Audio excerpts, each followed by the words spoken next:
David Shukman, journalist, broadcaster, author, thank you so much for coming on Wicked Problems. It's a great pleasure to be here. Thank you for asking. And I think that you have had an extraordinary career, stretching 38 years in the BBC, before that in Coventry, and since then leaving the BBC a couple of years ago, to get a perspective on this broad scope of how climate and climate solutions and how they get covered has changed. So my first question I wanted to ask is, a small thing, just asking you to reflect on your entire career in one question, but let's just go there anyway. Based on that experience, on your reflections, what are the things that media got right, and what could it have done differently in approaching the broader environmental question, but climate in particular? Well, I think very often news journalists aren't very good at spotting trends. I mean, you mentioned Coventry. My first job in journalism was on the Coventry Evening Telegraph. And the first day I was shown to a desk where there was a typewriter and an ashtray. Now, if you'd said to me then, in not many years, you won't be using the typewriter, you'll have a thing called a computer, and you definitely won't be smoking, and nobody will in the newsroom, I would have laughed. It seemed so implausible. And I think because of the news cycle and the pressure of hourly or daily journalism, it is difficult to kind of really recognize where you are in a process, just how rapidly things can change, both in terms of technology, whether it's the arrival of computers, or in terms of behavior change. And so what's been fascinating to see in the climate story is how a lot of things which looked completely implausible when I started reporting on that 21 years ago now. I mean, solar power was expensive, electric cars didn't seem to work very well, seemed completely science fiction. I filmed Britain's first offshore wind farm, a forlorn little collection of turbines off the rather bleak beach in Northumberland at Blythe. And all the experts who I spoke to said that, if these things don't blow over, they're never going to work properly. And anyway, the power they produce will always be too expensive. Now the UK is blessed with 13 gigawatts of offshore wind turbines. I mean, huge, great fields of them out in the oceans. And so I think it's been amazing to see how there have been positive tipping points where suddenly, as I say, the implausible becomes not only plausible, but actually kind of normal in society. 15, 20 years ago, solar panels were odd on a house roof. Now no one blinks if they see them. Electric cars, are more and more commonplace. So things can shift very dramatically, and I don't think we in the news media are very good at spotting that.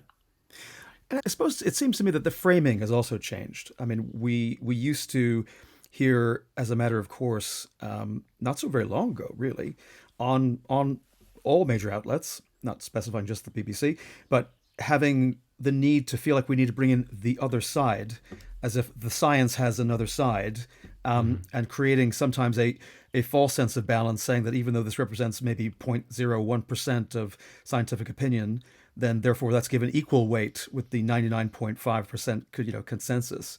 So is that something that you see has changed? And was there anything we could have done differently?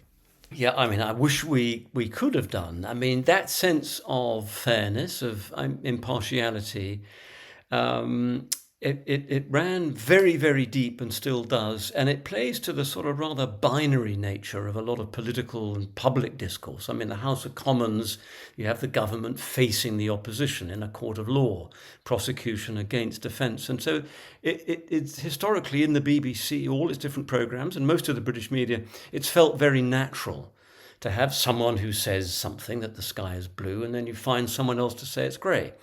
You as the journalist don't stick your head out the window and notice which it is and then say so.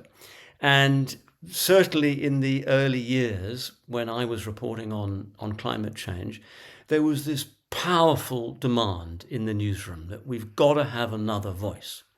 And I would say, well, actually, this is peer-reviewed science by the UK Met Office and NASA and the French equivalent and all the rest of it. It's gone through the mill of hundreds of acknowledged experts. Do you mean we really should find someone from a think tank in Washington who just says carbon dioxide isn't a warming gas? And the answer was yes. Yes, we need that other voice. And so we did have some ludicrous and actually, in retrospect, quite damaging situations where our coverage didn't reflect where the evidence lay. And that there was a move within the BBC, and there were some terrific editors who took this on board, and a review was done of Impartiality. It's the kind of thing only the BBC would do. And the team that wrote that came up with this, I think, very clever phrase where they weren't going to ditch the word impartiality, but they tacked the word due in front of it. So we had to seek due impartiality, and by which they meant if you've got the Intergovernmental Panel on Climate Change with its thousands of scientific contributors and its very, very painstaking assessment process saying something like it's virtually certain that human anthropogenic greenhouse gases are warming the climate, we just say that. You don't have to go to the guy in the shed who's got another view. You don't have to go to the well-funded think tank in Washington. And I think that did a service to viewers, actually. I mean, if you do a story about a space mission, some spacecraft orbiting Mars, you don't seek out someone from the Flat Mars Society to say, oh, well, actually, our studies show that, Mars isn't round or whatever. I mean, so I think there were internal battles, put it that way, and it took a long time, as with any big organization, nothing happens quickly. But I like to think that we got to a different place, which is healthier and more accurately reflects where the science actually lies. And because of the importance of the BBC worldwide in terms of setting standards, I suppose we should all be grateful that it has moved on to some extent. But what was it like for you? I watched at the time and went back and rewatched, your kind of documentary reporting from the climate front lines, which is kind of almost a memoir of, kind of encapsulating a lot of the things from your time reporting from around the world. My life flashing before me. Yeah, it's amazing. But that final scene as you're walking out, I'm not going to ask the trite question of like, how did that make you feel? But what does it mean? I mean, to you, like to step away from that, to step into this whole other world where you're doing a lot of diverse, different types of projects. What was that like? A lot of people said, gosh, I'm sure you'll be very emotional when you actually leave. And curiously, I wasn't. I mean, one would think that 38 years in a place would involve an enormous wrench. I was ready to go. I don't regret a day I spent there. I worked with some of the most spectacularly brilliant producers and cameramen and editors and did things there that I couldn't have done anywhere else in the course of my career. So I'm enormously grateful to the BBC for that. But actually, I thought I'd just turned 60. I kind of thought I don't want to stop working. I've got lots of things I want to do. And I want to do them in a different way. And I was hugely influenced by an Indian filmmaker friend who had made fantastic award-winning wildlife documentaries over a number of years and reached his early 50s and just felt he wasn't cutting through with the public, that the animals he was featuring in his amazing films were still in trouble. And so did he feel he was getting anywhere? And the answer was no. He switched, and he coined this term, Shekhar Dattatri. I'm giving him full credit. He switched from broadcasting to narrowcasting. I like to think that I'm narrowcasting when I speak to small groups of business leaders, for example, the people running multinationals who ask me in to try and explain stuff. And it's amazing what these chief executives know and what they don't know. And so I feel, and you see it in their eyes sometimes, the penny dropping on some question, some point. And so for me, there's a satisfaction in doing that among among many other things. But yes, no, my final few weeks at the BBC, we put together the documentary Reporting from the Climate Front Lines. That was an immensely enjoyable process. And literally the last 2 weeks I spent in Glasgow covering COP26, the climate summit 2 years ago, with one of my favourite cameramen and my favourite producer. And we had a ball. It was busy, we worked incredibly hard, but it was just, for me, a great way to have a last assignment. And I look back on that with great fondness, but I'm loving what I'm doing now. And I think that comes across, and I think that came across when you were to moderate and compare some of the event at Innovation Zero. Notably, you kind of moderating the conversation with a public interview, really, with Ed Miliband. So going from behind the camera and being on stage and helping to facilitate some of these types of huge events, which I guess they're going global now with the spin-offs in Riyadh and Austin and various other places they're going to be going. So what's that been like? I mean, again, it's kind of, you get this direct feedback in the boardroom when you're talking to a CEO, and then you're getting a different kind of feedback when you're there on a stage in front of a few hundred people. It's really enjoyable, actually, and it what I hadn't realised when I started doing that kind of role more and more, I'd sometimes wondered if you're the moderator or the interviewer, you're not the main act. Obviously, you're helping to enable the discussion. And then I realised, actually, when you've got the microphone, you're in charge, and that I should actually see this as an opportunity to lay out my own perspective on things. And you've got to, I think, handle that carefully. I mean, you can't, if it's an hour-long session, can't take 55 minutes for my own rant, But I found it really interesting and challenging to think, how very briefly and succinctly can I say something that might resonate with the audience, might introduce a new perspective, might reflect what I've been thinking about and what's on my mind. And so far, the feedback on that has been positive.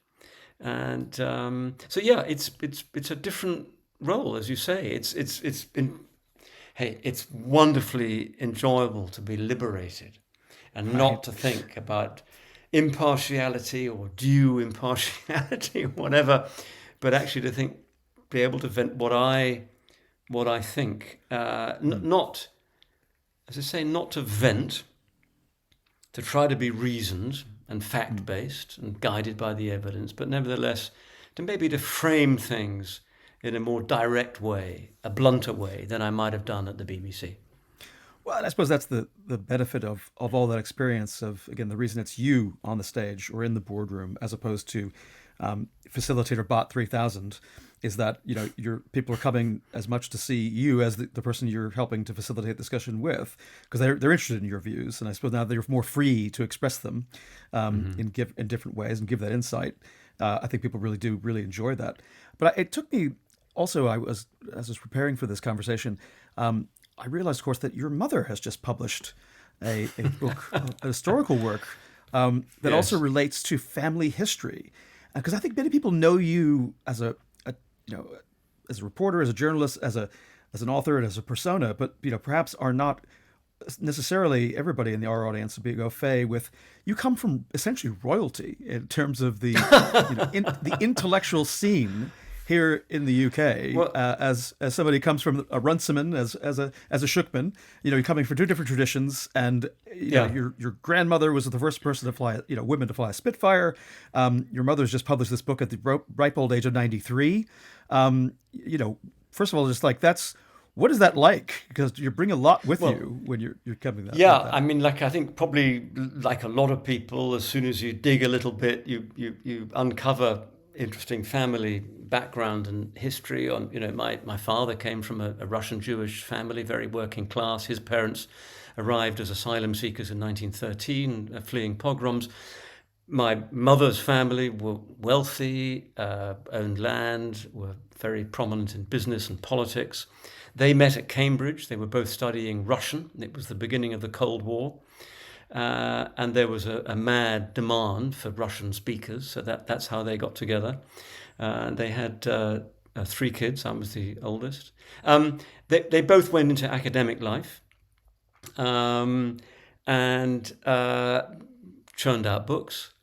And so I was brought up with books, and I suppose I was comfortable with that world. I actually wanted something a bit more action oriented. I never wanted to stay in education past my BA. I wanted to crack on with work, and I felt that was more the real world. But they certainly nurtured in me an interest in learning and education. And yeah, I mean, hats off to my mother, age 93. I mean, she delved into the family papers and the archives in the Czech Republic, and has produced, I think, a remarkable book about the peace mission that her grandfather led to Prague. The book is called 44 Days in Prague, in 1938. He was in retirement, a retired politician, but Neville Chamberlain, the Prime Minister at the time, urged him back into public office to lead this peace mission, to see if they could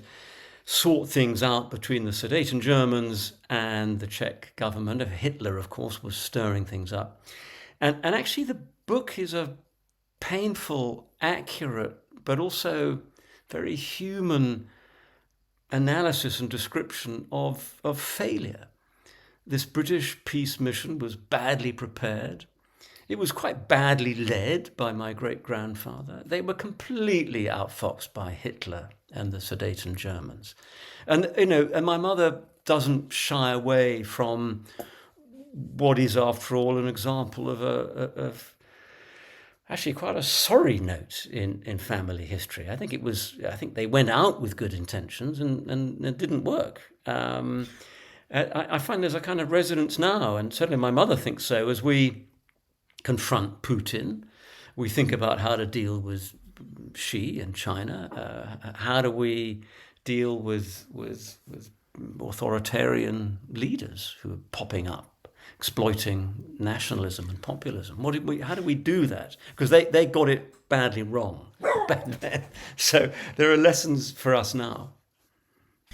Well, I think I'm really enjoying the book. I haven't finished it yet, but yeah, it's so evocative. It brings up these scenes that are from the interwar period that you can't even imagine now, of aristocrats who are trying to, talk to each other in ornate rooms, and imagining that things get settled this way. Well, things get stirred. And of course, lots of things there. I highly recommend that people have a chance to look at that book. It's also, I think, added to the corpus of historical understanding about that period in ways that I think people have commented on, reviewers, that it's really made a contribution, which is terrific. But let me come back to, Thank you. Again, this bit on the reporting from the Climate Frontlines, because I think you end that on what seems like a hopeful note. And it was a feeling that I shared at the time coming out of COP26. And, this idea that COVID, as tragic as it was, tragic as the loss of life was, as tragic as looking at some of the government lack or varying degrees of competence, let's say, in terms of organizing a response in different parts of the West and around the world. But there was, however, this kind of amazing moment where people, for most of my lifetime and most of your working life, have been talking about the decline of state capacity, the inability of government to do anything or get anything done, anything big, anything important. But faced with this, dreadful emergency, suddenly they discovered that, money isn't real, and we can actually turn on factories and we can solve problems. And yes, it's going to be messy, but, we will get people to do things they couldn't have imagined 6 months previously. And so that led to us almost this feeling that, well, if we can address this challenge, well, surely that we reminded ourselves that we have the capacity to, address some of these wider challenges and actually apply solutions. And so it ended on quite a hopeful note. Are you still as hopeful now? Yeah. Well, yes and no, if you forgive me kind of dithering a little bit. I mean, yes, I found, the response of the scientific world to be so heartening. I mean, brilliant people working all hours to tell us about the virus, how it worked, how it spread, and then coming up with the vaccines in an incredibly short space of time. And the pharmaceutical industry, often loathed and detested by many, actually also rising to the challenge, and then governments providing the right framework for that all to happen in. And it did remind me of on a faster scale of the offshore wind story in the UK. I mean, you go from implausible to plausible in 15 years or so because of inventive scientists and engineers, bold companies taking a risk, and crucially, the right government carrot and stick framework, the right incentives, and so forth. And you put all that together and you get a very powerful effect. And I think whenever you see that around the world, that combination, you get results. I mean, the most spectacular example right now comes from China. You know, the tumbling cost of solar PV, which is a result of government policy, inventive engineers, companies prepared to take a risk. And you put that, it's a virtuous sort of triangle, you put that together. And when you see that happen time and again, you get results. I mean, okay, 1938, that peace mission failed and you led to the Second World War. And a time of extraordinary inventiveness, necessity being the mother of invention. And whether it was radar or jets or, I mean, the innumerable inventions, pressed into service, not in decades, but in years or even months. And so I think I've got quite a sunny disposition. I'm an optimist by nature. And even when things kind of go a bit wrong, I kind of like to think the best of people and surely there's a better way to do this kind of thing. I may be naive, but I've seen it happen. And I like to think that it can happen again with climate. And I think we've possibly reached a point. I was at a lecture given by Nicholas Stern, Lord Stern, at the London School of Economics in March. And he was talking about this great shift with the lower cost of renewables and what it means. And I asked him, do these low costs make renewables immune to politics? So if Trump gets in, for example, or whatever happens in the UK or in other countries in Europe, can politicians dismantle sources of power that in many cases are now the cheapest? And his view was, up to a point, they are immune. I mean, if you're a business and you want the cheapest form of electricity, you stick solar panels on the roof or in a field next door. You don't need a politician to encourage you or direct you or anything. It's just like, well, let's just buy those. And I think the same is happening now with electric cars. I mean, BYD sell an electric car for $6,000. Well, once that hits Europe, even with a tariff on top, it's still a phenomenally cheap car. And so I think that's the positive tipping point, that having got this right state intervention, the clever engineering, the bold companies, you cross a tipping point where stuff just makes common sense. Should we buy that or that? Well, let's go for the cheaper one. Happens to be electric, who cares? I hope you're right. I want to believe that Lord Stern is correct. I suppose time will tell. This will be an interesting year where we'll test some of those thoughts. I suppose that you mentioned all this progress, and I think sometimes we look at some of the bad news stories, which is what always captures our attention because we're humans. That's what happens. We hear about the flooding in Germany this week, or we hear about other disasters. I mean, but I think back in 2011, in the second edition of your book, which again, it's a fantastic read if you're a hack or a would-be hack, some of the inside kind of scoops from Copenhagen, from Cancun, about how the BBC was going to cover some of this stuff, and how they were basically like, is there anything going to happen in Cancun? No. So don't go. Okay. And then, Deepwater Horizon happens and you're off to the Gulf. So, I mean, just what a career. Gosh, sorry. I'm just love it. But you also wrote that you felt there was an industrial revolution in sight on climate tech.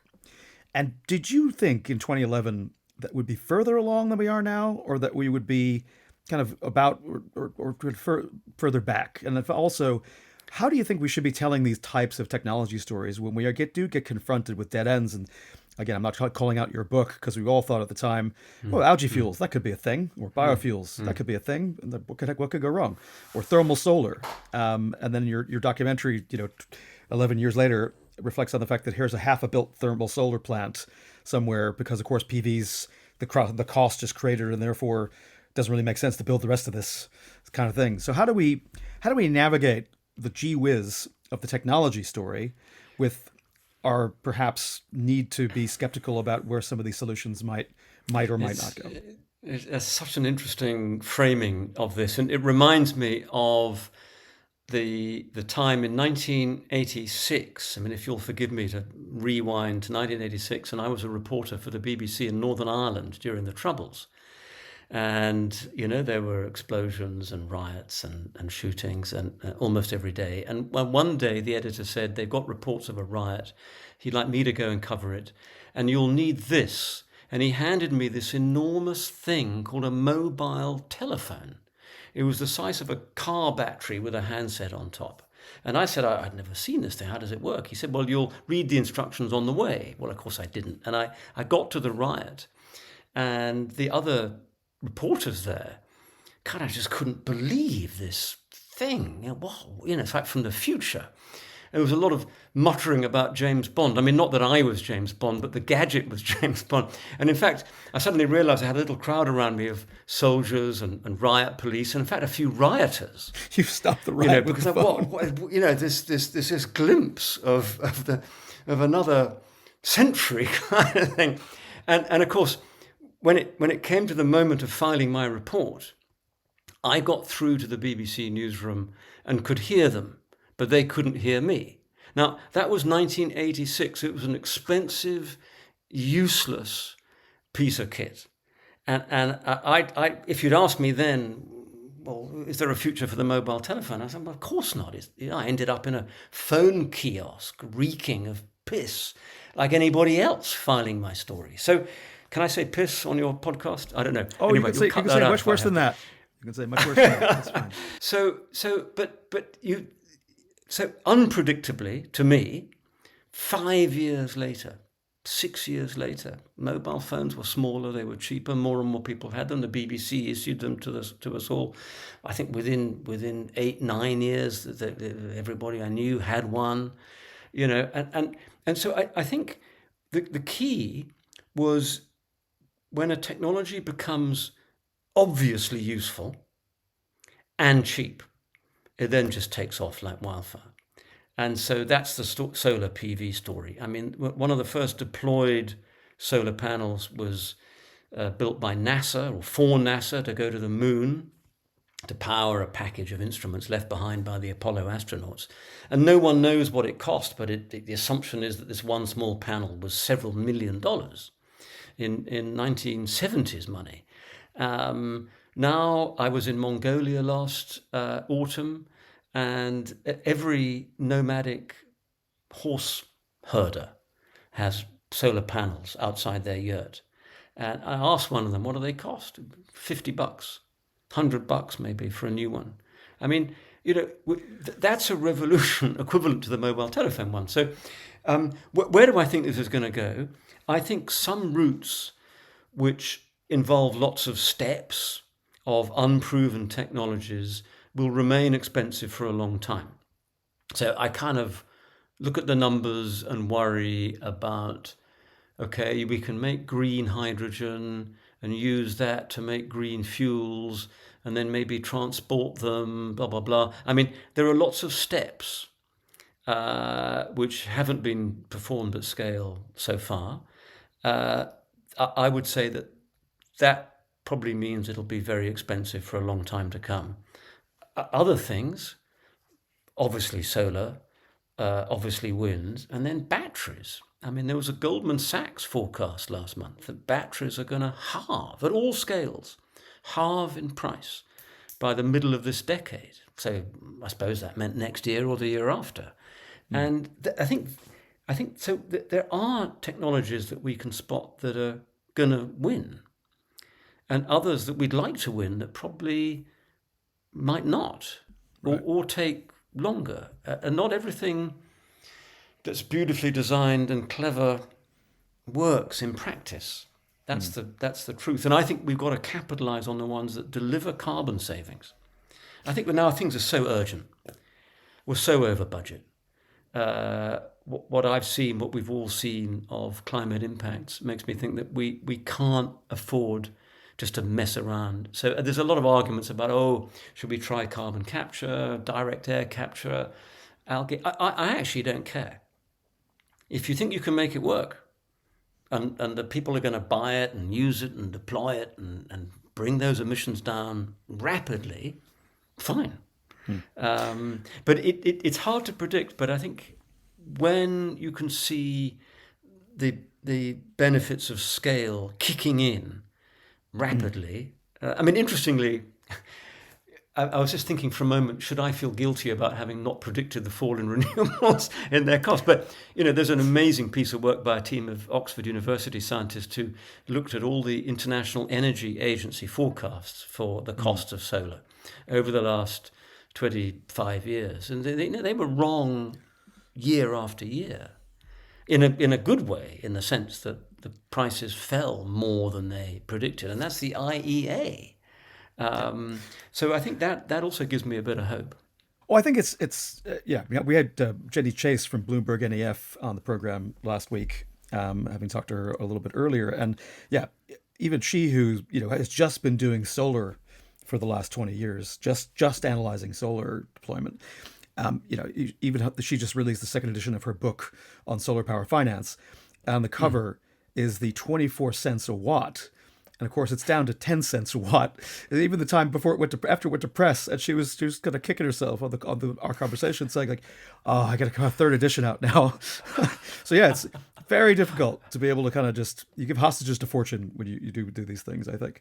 But you mentioned impacts, and I want to come to that because it was something that I think you and I are both tracking, you from a far more expert level. But looking at, you were, I think, pointing to the reactions of people in Delhi, these quite desperate scenes on the streets and, in India, when the temperature reached 50 C recently, and people were trucking water into an area to try to make sure people had it, and the people just rushing to try to get to this tank and try to connect a hose to the tank to be able to fill up a jerry can of water to be able to bring it back to their family. I think I had exactly the same reaction that you did, which is like, oh boy. It is. So when you say it's urgent, I think we can all see these things happening. And because, you've reported from around the world, and you've noted, I think, quite astutely, the relative privilege that, people sitting in the places that we're sitting in the UK or the US have in adapting to some of these scenarios, some of these situations that we're seeing emerge more frequently.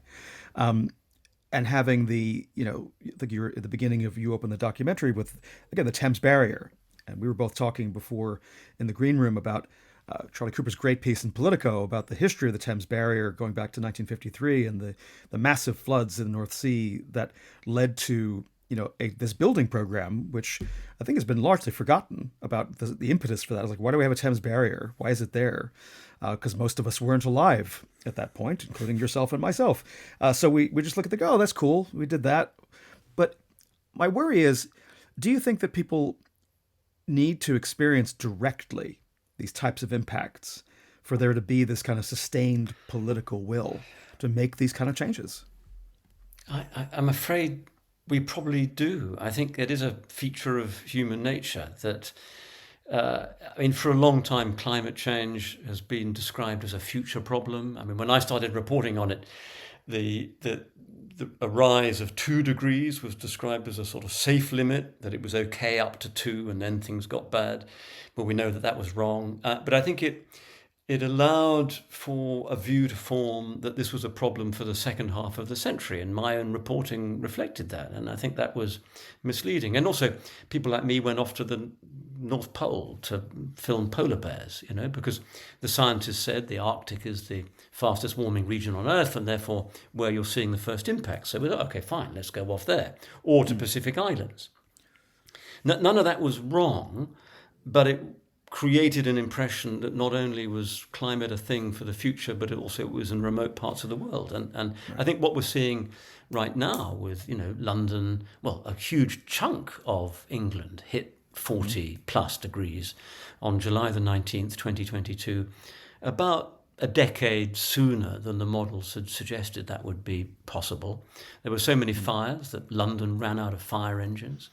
There were problems with water supplies. One of the largest computer servers at a key London hospital overheated, packed up. The backup also overheated, so patient records were lost for 3 or 4 months. I mean, the London to Edinburgh rail line had to shut because the metal in the tracks was buckled. So there's a host of climate impacts now, and the UK is a G7 nation, one of the richest nations on earth.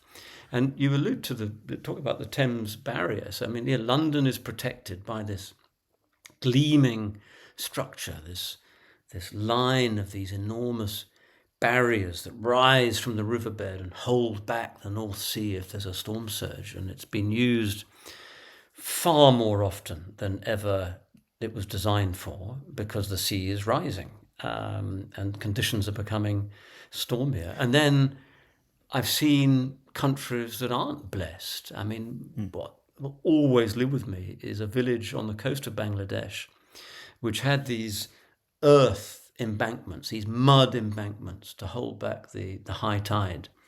And a cyclone came through and just blasted breaches in these embankments. And there was no government help. You might expect there to be a fleet of bulldozers and diggers and people with cement mixers. There was none of that. Instead, the community working together, passing, waist deep in the water, passing handfuls of mud along a human chain, trying during low tide to fill the gaps. Because otherwise, every high tide, the seawater, salty of course, would come in and flood the fields and the village. And I just thought it's a tale of two very different worlds. If you're in a rich world, if you're in the rich world, you face struggles of trying to get governments to take things seriously, companies, the public. But in the poorer half of the world, you face something much more existential, which is, are we going to be able to feed our families? Are we going to be able to grow anything? Are we going to have to move? How does that all work? Can you get medical care? Well, no.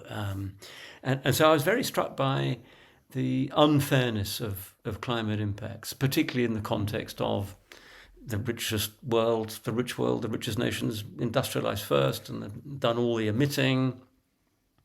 The poorer countries are feeling the consequences without having had the benefits of burning all these fossil fuels. So it's a very unjust picture. And I find whenever I think about it, it's upsetting and it's motivating. I kind of think that's partly a reason why I want to keep at this. Friends of my age say, why don't you just enjoy retirement? I kind of think, well, there's something I can do here, try to do. And I think, I know we're running out of time. I really appreciate your generosity with it. But so I just have one or two more questions before we let you go, David, if that's okay. So first was, I think we talked a little bit, we're a month away as we're taping before the general election here in the UK. And I think that Charlie Cooper piece was a reminder of like how absent this is from the political conversation. We heard Nigel Farage go on the Today program this morning. I was half expecting there to be a whole rant about net zero and calling for a net zero referendum, which he's threatened to do a la Brexit. We had government kind of U-turning on after ULEZ in London with policy changes about net zero enshrined in law here in the UK. We had Labour kind of backpedaling on some of its commitments to this idea of having investments that will allow for a transition for infrastructure and energy systems. And then here we are, we're 2 weeks into the campaign and nothing. Just something to be nothing we're talking about. Is that I'm not sure if it's good or bad. I mean, I suppose we could be having a totally different conversation where, a net zero referendum is doing headlines.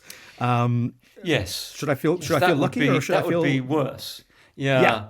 I know what you mean. In a way, the absence of debate could signal political acquiescence, and therefore everyone wants to go along and get on with this. And if you had a really open split about net zero, will Farage bounce the Tories into doing that? We'll have to see. But if you look at opinion polls, they continue to show something that's out of line with what the politicians keep talking about, which is that climate, environmental change pressures, they're not number 1 or 2, but they're 3 or 4. And you wouldn't know that from listening to politicians talk about it. And then in the local government elections, Sadiq Khan was re-elected as Mayor of London, despite an absolute onslaught of propaganda and disinformation about the ultra-low emission zone to try to effort to clean up the air, which has worked in inner London with benefits for asthma and children, and that's unequivocal. And I think the fact that he got back in with bigger numbers, despite a lot of newspapers and political opponents really going for his throat in the most brutal kind of way, shows that I think actually, again, the political class are misreading what the public actually want. And we've seen this time after time. Incidentally, we saw it in China. I mean, not noted for its democracy, but when the Chinese middle class expanded with the benefits of economic development and realized that they were bringing their offspring up in filthy air, they protested, and the Chinese government had to respond.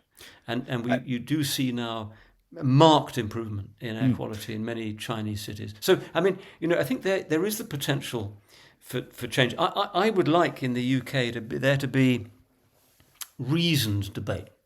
I mean, and the one thing I would do is urge people to look at other countries, competitors to the UK industrially.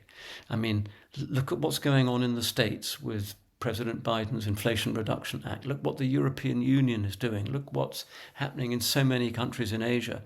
And there's a grave risk, and I think it's better to frame it this way, as the potential loss of industrial and employment opportunity. You can forget about climate if that doesn't resonate, or anything. Don't use the word green.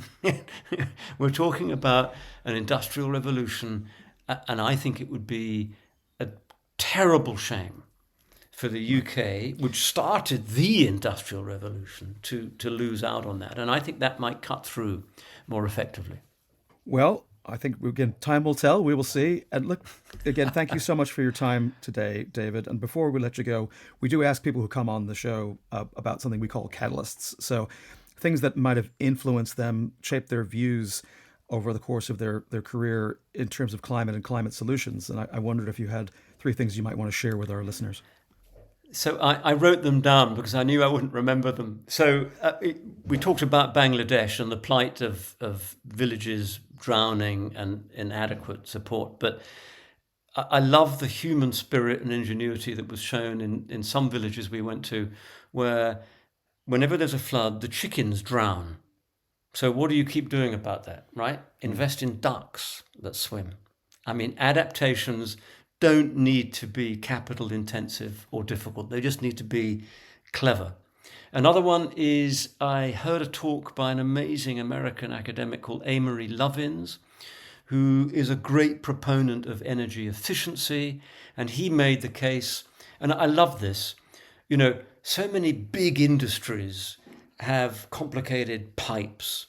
And he said, do you know how much energy is lost pumping fluids around a right-angled turn in a pipe as opposed to a nice smooth curve? And it's some staggering number, like 10 or 15%. And so he paints a picture, which I was won over by, of clever energy efficiency measures combined with demand management, combined with a big investment in renewables, gets you to decarbonisation. And then, if I may, my third is not my great-grandfather who led the failed peace mission to Prague, but my great-grandfather who ran away to sea in the 1850s, and in his career at sea witnessed the transition from sail to steam. And in his memoirs, he describes how many people clung to the old ways, arguing that wind is free, so why wouldn't you use a sailing ship? But others realized that if you went to steam, although you had to pay for the coal, you could offer your customers reliable delivery times. And that was the equivalent of the mobile phone becoming effective and cheap. And he embraced the new, invested when he got the chance in his first ship, which was a steamship. And he went on to do very well. He made a fortune that I always get this. His fortune lasted 3 generations. And I'm in the 4th generation. But I applaud him nonetheless as a visionary who spotted the transition then. And I like to think that now he'd be big in solar and batteries. He'd be big in wind. He would notice which way things were going. And I find him inspirational.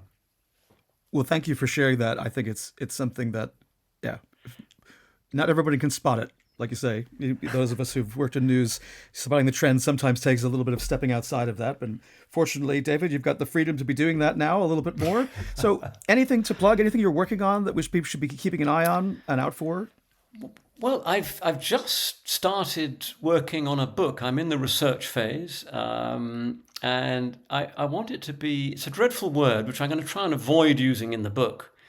It's about climate adaptation. So we've touched on some of this in our discussion. I think there's a black hole, a worrying black hole in awareness of climate impacts now and for the next 10 years. I think there are lives being lost that needn't be lost with the right measures, which are very often affordable, very often feasible. But the first step to implementing them is awareness. And so I want to drill into how climate change is affecting us in a number of different ways. And I want to major in my interviews with practitioners. I mean, I love scientists, but I want to get away from scientific thinking, and I am talking to firefighters and ambulance workers, people who are dealing with the aftermath of floods, people who live through extreme heat, and because I think that's a story we haven't heard enough. I think these are voices we haven't heard from sufficiently. I think it gives you a different angle on climate change.